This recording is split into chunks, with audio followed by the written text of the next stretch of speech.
Budget पर CM Gehlot के दावे।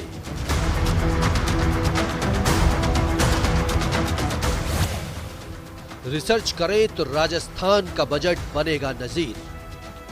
हमारे बजट को कोई रिसर्च करे कोई तो हिंदुस्तान में मैं समझता हूँ कि अब हर राज्य के लिए एक नजीर बनेगी हमारा बजट, ये मैं कह सकता हूँ। राजस्थान बन रहा है मॉडल स्टेट। उम्मीद कर सकते हैं कि राजस्थान की दिशा में जा रहा है। राजस्थान देश के अंदर मॉडल स्टेट वास्तव में रूप बन रहा है, ये मैं कह सकता हूँ। बीजेपी का तंज, कपोल कल्पित बजट, कैसे पूरे होंगे वादे? हाँ, इसीलिए रिसर्च लोग करेंगे आने वाले समय में कि बिना पैसों के, बिना वित्तीय संसाधनों के इस प्रकार का कपोल कल्पित बजट को रख सकता है, अशोक गहलोत की रख सकता है। तो साहब ने सही कहा कि बजट रिसर्च का विषय है और इसलिए रिसर्च करनी पड़ेगी कि अशोक जी गहलोत की पार्टी में इतनी झूठ बोलने की ताकत कहां से मिलती है। बजट पर दावे कितने दमदार? बजट पर दावे कितने दमदार। नमस्कार, स्वागत है आप सभी का। रात के 8 बजने वाले और वक्त है सबसे चर्चित डिबेट शो का। प्राइम डिबेट देख रहे हैं आप सबके साथ मैं हूं प्रियंका राय। बजट को लेकर दावे और सवालों का दौर जारी है। जहां कांग्रेस दावा कर रही है इसे विकास वाला बजट बता रही है, तो वहीं सीएम गहलोत ने कहा कि अगर राजस्थान के बजट की रिसर्च हो तो ये बजट देश में नजीर बनेगा। उन्होंने कहा कि राजस्थान मॉडल स्टेट बन रहा है। गहलोत के दावे पर बीजेपी ने तंज कसा है। बीजेपी विधायक और उपनेता प्रतिपक्ष राजेंद्र राठौर ने कहा यह बजट कपोल कल्पित है। धन कहां से आएगा, यह सवाल उठाया जा रहा है और इस पर राजेंद्र राठौर ने बड़ा सवाल उठाया है। राठौर ने कहा कि वादे कैसे पूरे होंगे, इसके लिए धन आखिर कहां से आएगा, इसी मुद्दे पर आज बड़ी चर्चा करेंगे। और चर्चा से पहले प्राइम डिबेट के प्राइम सवाल आपको बता देते हैं। सवाल नंबर 1 है, बजट पर दावों में कितना दम है? क्योंकि मुख्यमंत्री अशोक गहलोत ये दावे कर रहे हैं कि ये बजट नजीर पेश करने वाला है। अगर इस पर रिसर्च हो तो सभी स्टेट को इस तरीके के बजट को अपनाने की जरूरत है। ये बड़ा सवाल है कि जो मुख्यमंत्री की ओर से, जो कांग्रेस की ओर से दावे किए जा रहे हैं वो कितना सही है, उसमें कितना दम है। सवाल नंबर 2 है, बजट बनेगा नजीर, बदल जाएगी तस्वीर। क्या इस बजट के बाद प्रदेश की तस्वीर बदलने वाली है? और सवाल नंबर 3 है, एक बड़ा सवाल, फंड नहीं होने के आरोप कितने सही हैं? क्योंकि लगातार बीजेपी इसे लेकर आरोप लगा रही है। बीजेपी का कहना है कि कांग्रेस सरकार के पास इतने फंड नहीं है, ये बजट सिर्फ लोक लुभावन बजट है, ग्राउंड पर ये बजट नहीं उतारा जा सकता। ये तमाम बड़े सवाल हैं प्राइम डिबेट में। आज इन बड़े सवालों पर चर्चा करेंगे और चर्चा के लिए तमाम गेस्ट इस वक्त हमारे साथ जुड़ चुके हैं। आपसे मिलवा देती हूं, आरसी चौधरी कांग्रेस प्रवक्ता हमारे साथ जुड़े हुए हैं। पुनीत कर्नावट बीजेपी नेता हैं, वो भी इस वक्त हमारे साथ जुड़ चुके हैं। निसार अहमद जो कि अर्थशास्त्री हैं, बजट अध्ययन केंद्र के, वो भी इस वक्त हमारे साथ जुड़े हुए हैं। और इसके साथ ही एसपी मित्तल वरिष्ठ पत्रकार इस वक्त हमारे साथ जुड़े हुए हैं। बहुत स्वागत है आप सभी का न्यूज 18 राजस्थान पर। और चर्चा की शुरुआत आरसी चौधरी साहब आपके साथ करते हुए, क्योंकि मुख्यमंत्री अशोक गहलोत लगातार ये दावा कर रहे हैं कि बजट नजीर पेश करने वाला है, लोगों को इस पर रिसर्च करनी चाहिए, लेकिन विपक्ष लगातार इसे लेकर हमलावर है। कई सारे सवाल इस बजट पर उठाए जा रहे हैं। आप विपक्ष को संतुष्ट क्यों नहीं कर पा रहे हैं चौधरी साहब? जब व्यक्ति मानसिक तौर पर विचलित हो जाता है, जब उनके पास में कुछ कमियां निकालने के लिए तार्किक तथ्य नहीं होते, तब इसी प्रकार की बहाने बनाए जाते हैं। ये बहाने कोई प्रथम बार नहीं है। जब बजट पिछली बार जब पेश किया गया था, नेता प्रतिपक्ष तत्कालीन जो गुलाब चंद जी कटारिया साहब हैं, उन्होंने कहा था कि आखिर ये बजट की जो घोषणाएं हैं वो कैसे पूरी होगी। उन तमाम जो हमारी बजट की जो घोषणाएं थी 2722, उनमें से 94% को हमने वित्तीय स्वीकृति जारी कर दी है। ये देश का पहला ऐसा राज्य है जहां पे इतनी वित्तीय स्वीकृति किसी बजट की घोषणाओं को लेकर जारी की गई हो। इसलिए जहां पे नेक नियति हो, जहां पे नीति हो और जहां पे नेतृत्व हो, वहां पे सदैव बजट की घोषणाएं पूर्ण होती है। राजस्थान अपने नेतृत्व के दम पे देश के अंदर मॉडल स्टेट बन रहा है। बजट की घोषणाएं पूर्ण की जा रही हैं, लेकिन लगातार इसे लेकर चर्चाएं की जा रही हैं, सवाल जवाब सदन में चल रहा है, कार्यवाही भी जारी है। इस दौरान कई सारे मुद्दों को लेकर बीजेपी आपको घेर रही है और कई सारी घोषणाएं ऐसी हैं जो पिछले बजट की अब तक पूरी नहीं हो सकी हैं। और जब विश्वेंद्र सिंह से इस पर जवाब मांगा गया तो वो कह रहे हैं घर पर आइए, चाय डिनर करिए। ये क्या है? प्रियंका जी, मैंने आपके चैनल पे यही कहा, आपके दर्शक देख रहे हैं, मैंने कहा 90%, 94% हमने घोषणाओं की वित्तीय स्वीकृति जारी कर दी है। केवल 6% रही है, उनकी जारी कर दी जाएगी। अभी जो वित्तीय वर्ष है वो पूर्ण नहीं हुआ है, इसलिए 31 मार्च तक का इंतजार करें। तमाम जो वित्तीय जो घोषणाएं हैं उनकी स्वीकृति जारी कर दी जाएगी। मैं कहना चाहूंगा कि ये माननीय मुख्यमंत्री ऐसे पहले व्यक्ति हैं जिन्होंने राजस्थान की 8 करोड़ जनता के लिए सौगात दी है।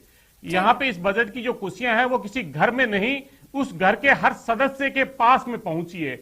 माननीय मुख्यमंत्री ने जब जब बजट पेश किया तब तक उन्होंने चाहे जेंडर बजट हो, चाहे पेपरलेस बजट हो, चाहे राज्य का कृषि बजट हो, उन्होंने हर क्षेत्र में आयाम लिखे, हर वर्ग को उन्होंने बिल्कुल, इसमें कोई दो राय नहीं कि हर वर्ग का खास ख्याल इस बजट में रखा गया है। लेकिन यही तो सवाल है कि क्या सरकार के पास इतना बजट है कि इस पूरे बजट को धरातल पर उतारा जा सके। इसी को लेकर बीजेपी लगातार आपको घेर भी रही है। हाँ जी प्रियंका, मैं कहना चाहूंगा कि जो आर्थिक आंकड़े वो तो झूठ बोलते नहीं। पूरे देश के अंदर 11.04% से हमारी आर्थिक विकास दर है। देश के अंदर दूसरा राज्य है। कभी भारतीय जनता पार्टी के शासन में जो राजस्थान बीमारू राज्य कहलाता था, आज वो देश के अंदर दूसरा राज्य आर्थिक विकास की दर पे है। इसलिए जब आर्थिक विकास की दरें होगी, जब प्रति व्यक्ति आय देश के अंदर 6.08% है, राजस्थान में प्रति व्यक्ति आय दर 8। ठीक है, लगातार कांग्रेस बजट को लेकर वाहवाही भी लूट रही है और इस बार जमकर जोर शोर से प्रचार भी किया गया। पुनीत कर्नावट साहब, आपके पास आते हुए, क्योंकि सरकार लगातार ये कह रही है कि सभी घोषणाएं पूरी की गई हैं। मुख्यमंत्री अशोक गहलोत कह रहे हैं कि 90% जो घोषणाएं थी उन्हें पूरा कर लिया गया है। बीजेपी को कहां दिक्कत है? अगर फंड नहीं है तो वो ऐसे बजट क्यों पेश करेंगे? किन बिना पर आप ये आरोप लगा रहे हैं? प्रियंका जी, सरकार की फाउंडेशन ही झूठ और फरेब की फाउंडेशन है। आपको ध्यान होगा कि राहुल गांधी जी ने कहा था मैं 1 से 10 तक की गिनती गिन रहा हूं, हमारी सरकार बनते ही किसानों के कर्जे माफ हो जाएंगे। आप बताइए किस किसान का कर्जा माफ हुआ? हुआ ये कि उनका चक्रवर्ती ब्याज बढ़ते बढ़ते जिन लोगों के 2 लाख रुपए थे उनका कर्जा तो माफ नहीं किया, आज उनके ऊपर 8 लाख रुपए की देनदारी हो गई है। और 1800 किसानों की जमीनें नीलाम हुई, सैकड़ों किसानों ने आत्महत्या कर ली। क्या हुआ बेरोजगारी भत्ते का? वो बेरोजगारी भत्ता नहीं दिया गया। पिछले बजट में कहा गया कि 1,35,00,000 महिलाओं को स्मार्टफोन देंगे। वो स्मार्टफोन आने से पहले ही स्विच ऑफ हो गए हैं। ये इस सरकार की असलियत है। ये पूरा बजट कपोल कल्पित है, झूठ फरेब और धोखे का बजट है और 4.25 साल की नाकामी को छिपाने की और लोगों को गुमराह करने की एक नाकाम कोशिश है। लेकिन राजस्थान की जनता इस 4.25 साल में नजीर पेश करने वाला, और इसके साथ ही मुख्यमंत्री ये दावा भी कर रहे हैं कि 90% घोषणाएं पूरी हो चुकी हैं। मुख्यमंत्री जी ने तो हर क्षेत्र में नजीर पेश की है। इन 4.25 सालों में मुख्यमंत्री जी ने नजीर पेश करने का ही काम किया है। अपने ही मुख्यमंत्री को नकारा, निकम्मा और गद्दार कहने वाले यही मुख्यमंत्री हैं। यही वो मुख्यमंत्री हैं जिनके गृह मंत्री रहते हुए दलित अत्याचार और भ्रष्टाचार के नए कीर्तिमान बने। महिला अत्याचार में देश नंबर 1 पहुंच गया और इस बजट में महिलाओं की सुरक्षा और सिक्योरिटी के लिए किसी प्रकार का कोई काम नहीं किया। मैं आपको बताना चाहता हूं, मैं नगर निगम से आता हूं, मैं उपमहापौर हूं जयपुर में। हमारे राज्य के अंदर हमने हाई रिजोल्यूशन कैमरे का जो प्लान बनाया था उन सबका रिलैक्सेशन इसी सरकार ने दे दिया और जो ये कंपनियां हैं मोबाइल टावर्स वाली, इन सबको इससे फ्री कर दिया। ठीक है चौधरी साहब, कई सारे आरोप लग रहे हैं। आरोप ये है कि कर्जा माफी का क्या हुआ, इसके साथ ही स्मार्टफोन मिलने वाले थे, इसका क्या हुआ? इस पर मैं आऊंगी, आपके पास जवाब लूंगी, लेकिन उससे पहले खलीफा साहब आपके पास आते हुए, क्योंकि आप वरिष्ठ पत्रकार हैं, आप बखूबी समझते हैं, चुनावी साल है, ऐसे में इस बजट के लोक लुभावन होने के पहले से ही आसार थे। तो क्या ये सिर्फ घोषणाएं रह जाएंगी या जमीनी स्तर पर भी उतर पाएगा?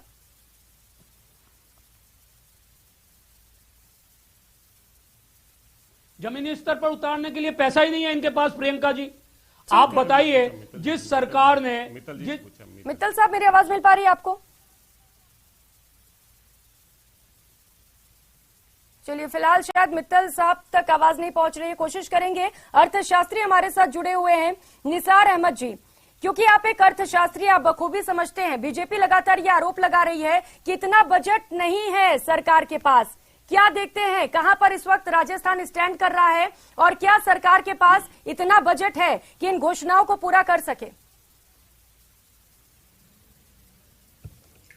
जी,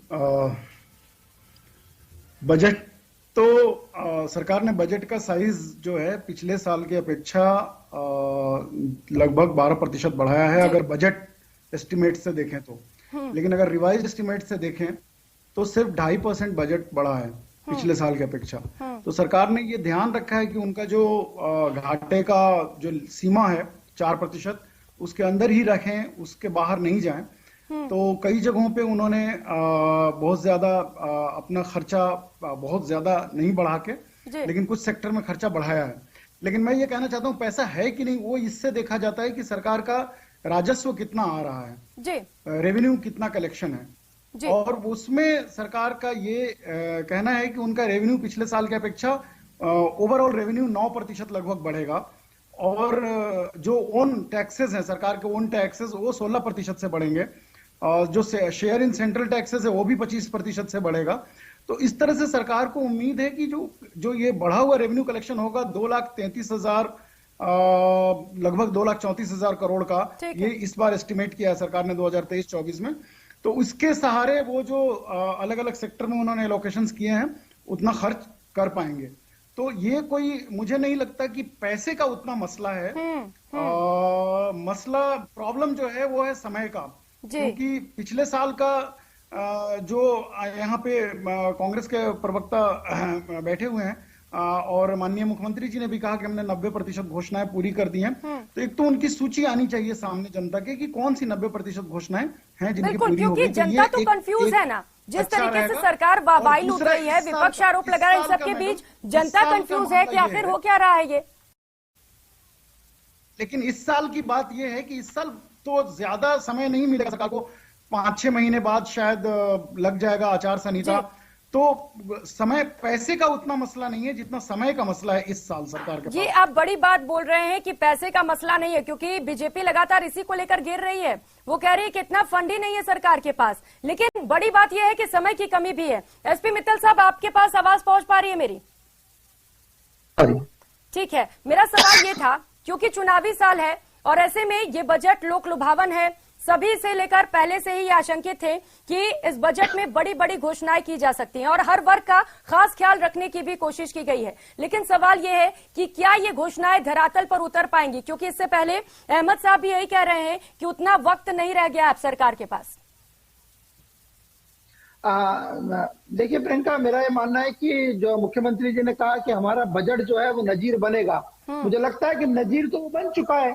जब मुख्यमंत्री जी ने अपना बजट भाषण पढ़ा तो उन्होंने क्या नाम से 1-1.5 पन्ना तो जो है पुराने गत वर्ष का बजट पढ़ दिया। तो जो नजीर है, जो संसदीय इतिहास के अंदर पहली घटना हुई राजस्थान विधानसभा में, तो नजीर तो बन गया है।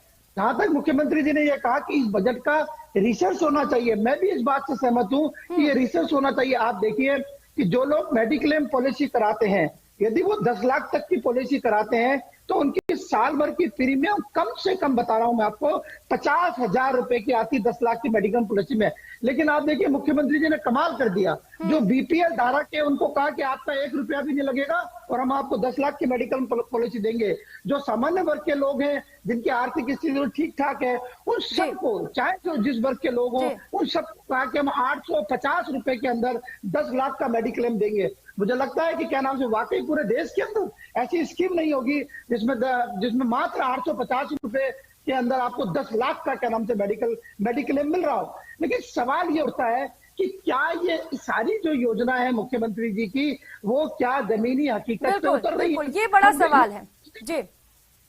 और सवाल तो यही है ना, क्योंकि कई सारी घोषणाएं की गई हैं, 500 रुपए में गैस सिलेंडर देंगे, ये वाकई लग नहीं रहा है कि जमीन पर उतर पाएगी। अगर ऐसा होता है तो ठीक है, लेकिन बीजेपी तो आरोप ये लगा रही है कि फंड नहीं है, लेकिन समय की भी तो कमी होगी सरकार के पास।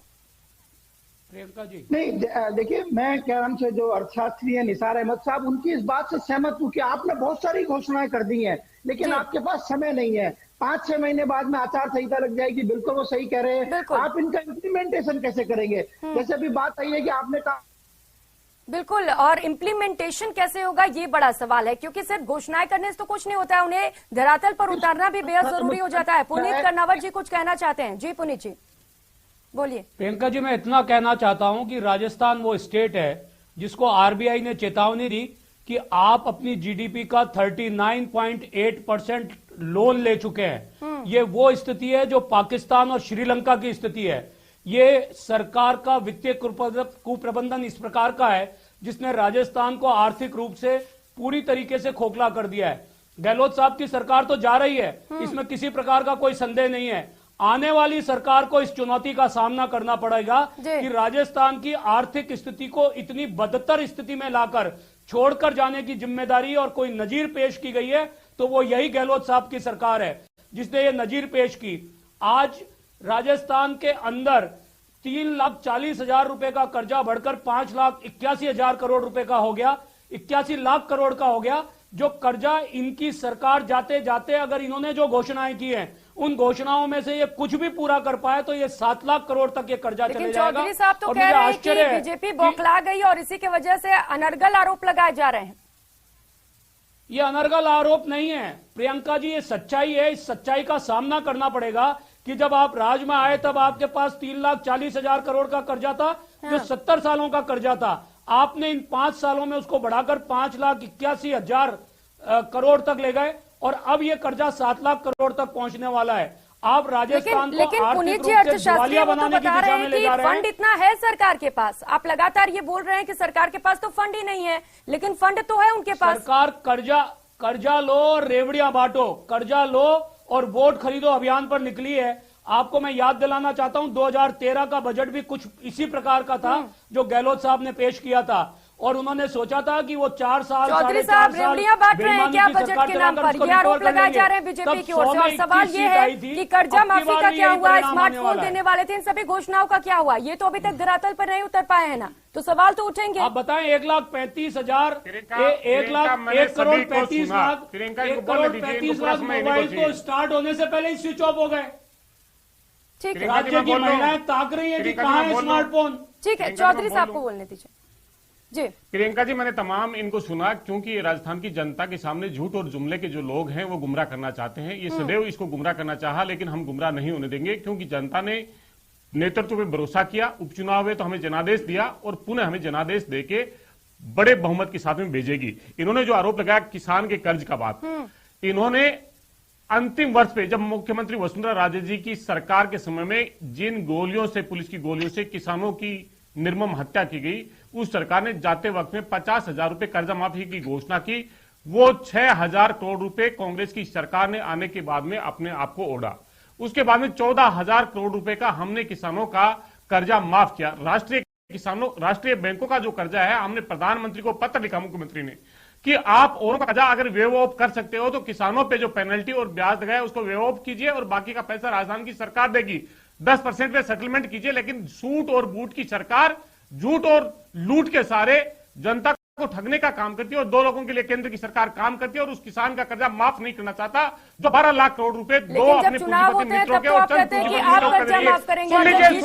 केंद्र सरकार पर डाल देते हैं। ये तो ठीक नहीं है। बोलने दीजिए। आपको राहुल गांधी जी की 1 से लेकर 10 तक की गिनती याद है कि नहीं? जवाब दिया। आपने बेरोजगारी भत्ता 3500 रुपए देने की बात की, वो याद है कि नहीं? आप बताइए कि आप ये बोलने नहीं देंगे, आधार जनता को गुमराह किया जाए। किसान को गुमराह क्या कर मोदी के किसान को नारों को बेवकूफ भूल बनाकर गए? बोले ठीक है, पुनीत जी उनको बोलने दीजिए, जवाब देने दीजिए। क्या किया किसानों के साथ? भूल गए आप किसी भी तरीके से बुलेट ट्रेन रियलिटी है, वंदे भारत रियलिटी है, वंदे मेट्रो रियलिटी है। आज 2022 से रेलवे स्टेशन के विकास हो रहे हैं वो रियलिटी है। बिजली का आज 12 करोड़ किसानों को किसान सम्मान निधि मिली वो रियलिटी है। आपने सिवाय बातों के कुछ नहीं किया।